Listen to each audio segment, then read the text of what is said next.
बात उन दिनों की है जब लोग अपने बच्चों को विद्या प्राप्त करने के लिए गुरुओं के आश्रम में भेजा करते थे। बालक वरदराज जब 5 वर्ष का हुआ तो उसके पिता ने भी उसे शिक्षा ग्रहण करने के लिए एक आश्रम में भेजा। आश्रम में गुरुजी ने अन्य बालकों के समान ही वरदराज को भी पढ़ाना प्रारंभ किया।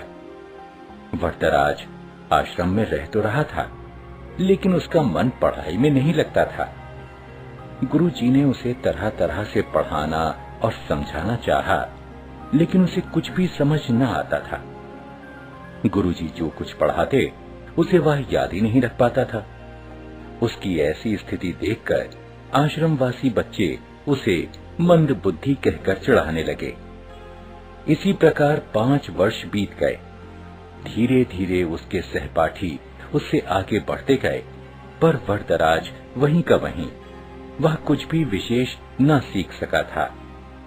उसके साथ जो पढ़ने आए थे वे तो आगे बढ़ ही गए, जो बाद में आए वे भी उसे पीछे छोड़ आगे निकल गए। एक दिन गुरुजी भी हार मान गए।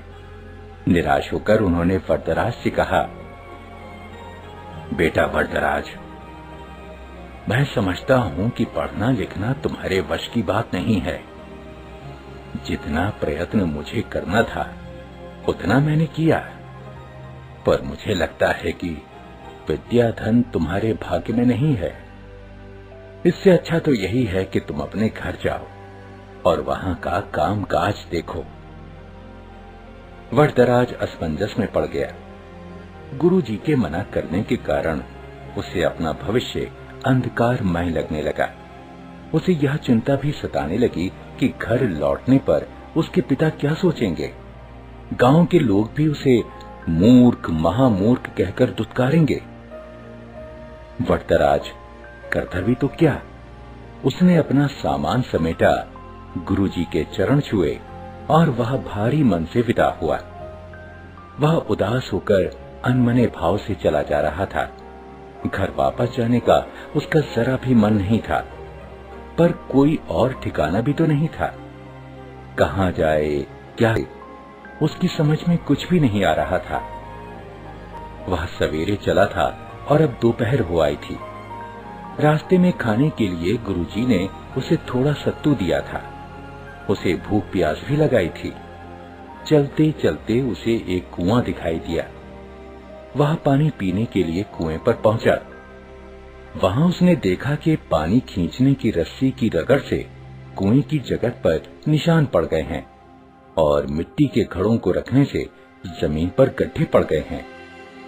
यह दृश्य वरदराज के मस्तिष्क में बिजली की तरह कौंध गया।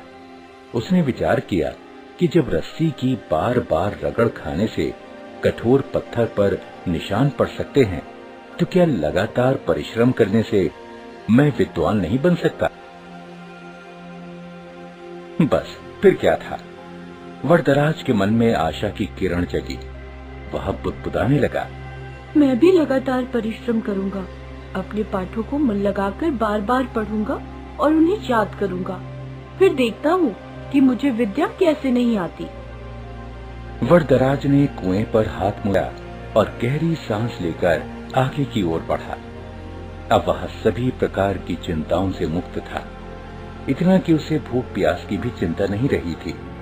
वह तेज कदमों से चल रहा था। अब वह दूसरी ही तरह का वरदराज था। वह घर की ओर नहीं बल्कि आश्रम की ओर लौट चला था। सूर्यास्त होने को था।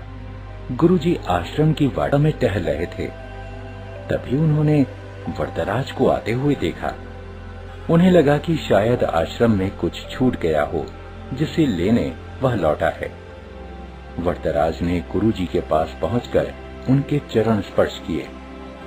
गुरुजी ने प्यार से पूछा, क्या बात है बेटा, क्या तुम्हारा कुछ सामान छूट गया जिसे लेने तुम्हें लौटना पड़ा। वरदराज नम्रता पूर्वक बोला, हाँ गुरुजी, मेरी विद्या यही छूट गई है, जिसे इस बार मैं अवश्य लेकर जाऊंगा। अब मेरी आंखें खुल गई हैं। मैंने निश्चय किया है कि मैं पूरी लगन और परिश्रम से पढ़ूंगा। अब कभी आपको निराश होने का अवसर नहीं दूंगा। गुरुजी का दिल पसीज गया। उन्होंने वरदराज को गौर से देखा। उसकी आंखों में चमक थी। गुरुजी ने इतना भर ही कहा,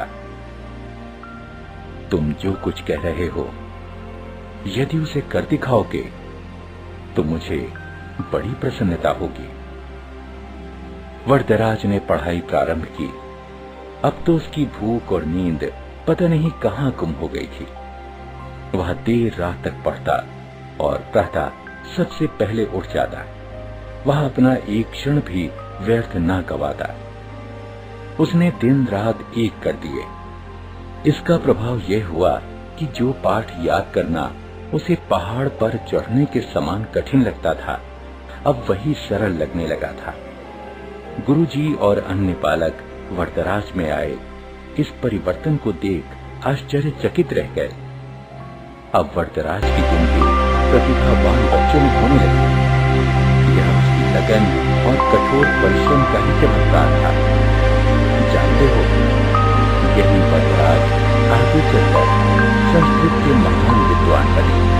संस्कृत के सबसे बड़े विद्वान पाणिनि के बाद वरदराज का ही नाम आता है।